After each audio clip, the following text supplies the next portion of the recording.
When a whale dies, its body sinks for hours into the dark, and then it feeds a world for 50 years. The carcass falls slowly through miles of water. It passes every layer of light the ocean still remembers. By the time it reaches bottom, the sun is a rumor. Down here, darkness is permanent. 40 tons of flesh strike the seafloor in near silence. Almost nothing living has ever seen this happen. Within hours, something senses it. Chemical trails drift outward through the black, an invitation written in decay. Sleeper sharks arrive first. They move slow and patient, guided by scent through currents older than memory. Then hagfish rise from the mud.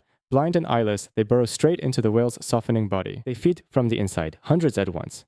The carcass becomes a writhing, pulsing mass of motion. This is stage 1, the mobile scavengers. In a single year, they will strip away 90% of the flesh. 60 kilograms vanish every day. What took decades to grow disappears in months without ceremony. Giant isopods appear next, pale and ancient looking. They are distant cousins of creatures found in shallow tide pools. They cluster in the wounds, unhurried. Down here, a meal like this may not come again for years. The surrounding water thickens with decay, a smell no human nose will ever register. But down here, that smell means abundance.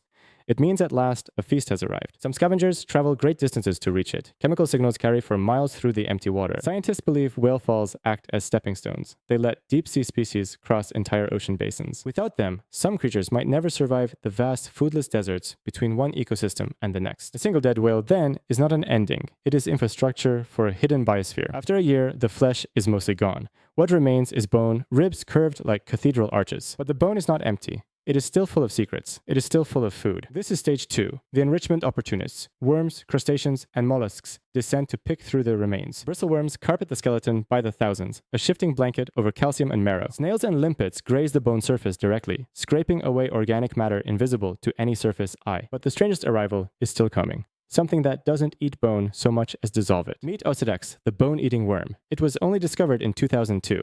Its name means devourer of bones. It has no mouth. It has no gut. It has no visible way to consume anything solid. Instead, root-like tissue bores into the skeleton. It releases acid, breaking the bone down chemically. Bacteria living inside the worm digest the released fats. In return, they feed their host from within. Osedax has no males in any traditional sense.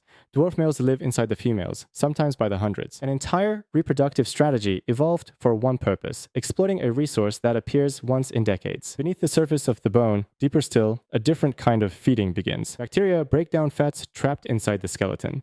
They release hydrogen sulfide into the surrounding water. To us, that gas smells of rot and ruin. To the deep sea, it smells like opportunity. This is stage 3, the sulfophilic stage. It can last 20, even 50 years. Mats of white and yellow bacteria bloom across the bones. They thrive on chemicals that would poison surface life. Mussels and clams arrive, carrying those bacteria inside their own tissue, in a partnership as old as hydrothermal vents. They don't eat the bacteria, they house them. The bacteria feed them from within, silently, endlessly. This is chemosynthesis, life built not from sunlight, but from chemistry, from decay, from what the whale left behind. Researchers have found tube worms here, clams here, species found almost nowhere else on Earth. Some of these creatures exist only at whale falls, or at hydrothermal vents thousands of miles away. That connection is unsettling. Whale skeletons may have helped deep-sea life spread across the entire planet. Every dead whale becomes a temporary vent, a chemical island appearing briefly in an ocean of nothing. Scientists have counted nearly 200 species living on a single whale fall at its peak. That is more life, in some cases, than exists across comparable stretches of barren surrounding seafloor. In death, the whale becomes more valuable to life than it perhaps ever was while living. As decades pass, the bacteria fade, the sulfide runs dry, the mussels and clams begin to vanish. What's left behind is a bare, calcified skeleton, hollowed and pitted, still standing where it fell. This is stage 4, the reef stage. The bones themselves become permanent structure in an empty landscape. Sponges anchor onto vertebrae. Corals grow slowly across ribs, undisturbed by any storm above. In a place with almost no hard surfaces, a whale skeleton becomes something rare, solid ground. Some of these bone reefs have been observed still hosting life more than 50 years after death. A single skeleton, then, can outlive the whale that carried it, by longer than most human lives. Before industrial whaling, scientists believe whale falls occurred far more often across the ocean floor. Whaling reduced some whale populations by up to 90%.